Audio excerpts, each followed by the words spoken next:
Hello everyone, welcome to Tejas cloud kitchen. ఎలా ఉన్నారండి? ఇవాళ హెల్దీగా ఉండే జొన్న పొంగలి ఎలా తయారు చేయాలో నేను మీకు చూపిస్తానండి. ఇక్కడ నేనైతే 3/4 కప్ జొన్న రవ్వను తీసేసుకున్నాను. అలాగే పావు కప్పు పెసరపప్పును తీసేసుకున్నానండి. ఇప్పుడు స్టవ్ ఆన్ చేసి ఒక ప్యాన్ పెట్టేసుకొని పెసరపప్పును వేసుకొని ఫ్రై చేసుకోవాలండి.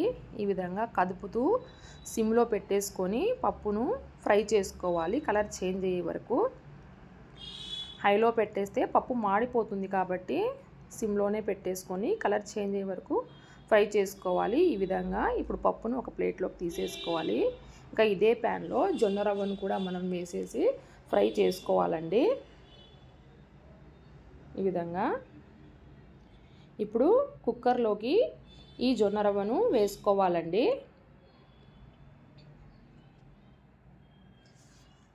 అలాగే పెసరపప్పును కూడా వేసేసుకోవాలి. ఈ రెండింటిని బాగా కలుపుకోవాలన్నమాట. ఈ విధంగా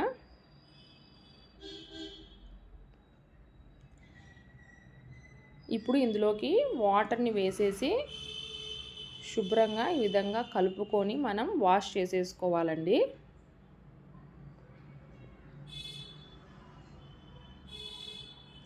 ఇక్కడ నేను ఒక కప్పు రవ్వకి 4 కప్స్ వాటర్ అయితే తీసుకున్నానండి. అలాగే రుచికి తగినంత ఉప్పుని వేసేస్తున్నాను. ఇప్పుడు 2 నుంచి 3 విజిల్స్ వచ్చే వరకు కుక్ చేసుకోవాలండి. రవ్వ మొత్తం ఈ విధంగా కుక్ అయిపోయిందండి. మీకు కొంచెం గట్టిగా కావాలి అనుకుంటే పొంగలి వాటర్ క్వాంటిటీ తగ్గించుకోవచ్చు. ఇప్పుడు స్టవ్ ఆన్ చేసి ప్యాన్ పెట్టేసి 1 స్పూన్ ఆయిల్ వేసుకోవాలండి. అలాగే 1 స్పూన్ నెయ్యిని కూడా అందులో వేసుకోవాలి. ఆయిల్ వేడైన తర్వాత ఇందులో 1 స్పూన్ శనగపప్పు, 1 స్పూన్ మినప్పప్పు, 1/2 స్పూన్ ఆవాలు, 1/2 స్పూన్ జీలకర్రను వేసుకొని మనం ఫ్రై చేసుకోవాలండి.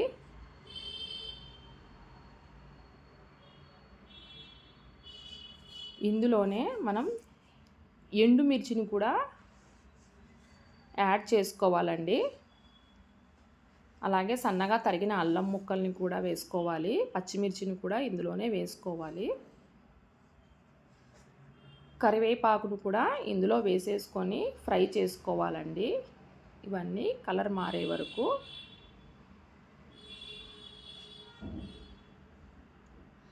అలాగే కాజు పలుకుల్ని కూడా ఇందులోనే వేసేసుకోవాలండి.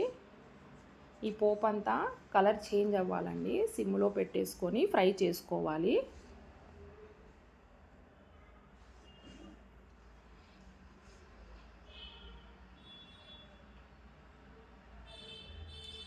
ఇప్పుడు ఇందులో 1/2 స్పూన్ ఇంగువను కూడా వేసుకోవాలండి. అలాగే 1/2 స్పూన్ మిరియాల పొడిని కూడా వేసుకోవాలి. మిరియాలు వేసుకోవచ్చండి, ఇది ఆప్షనల్ మాత్రమే. మిరియాలు లేవు కాబట్టి ఇక్కడ నేను మిరియాల పౌడర్ వేసాను. పోపు వేగిపోయిందండి. ఇప్పుడు ఈ పొంగల్లోకి మనం యాడ్ చేసేసుకొని ఈ విధంగా కలుపుకోవాలండి.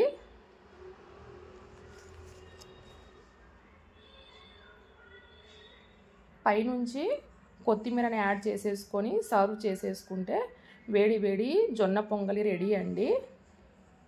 ఇది డయాబెటీస్ వాళ్ళకు చాలా యూజ్ అవుతుందండి. వాళ్ళు పచ్చజొన్నలతో చేసుకుంటే చాలా మంచిదండి. ఈ వీడియో మీకు నచ్చినట్లయితే please like, share and subscribe to our channel అండి.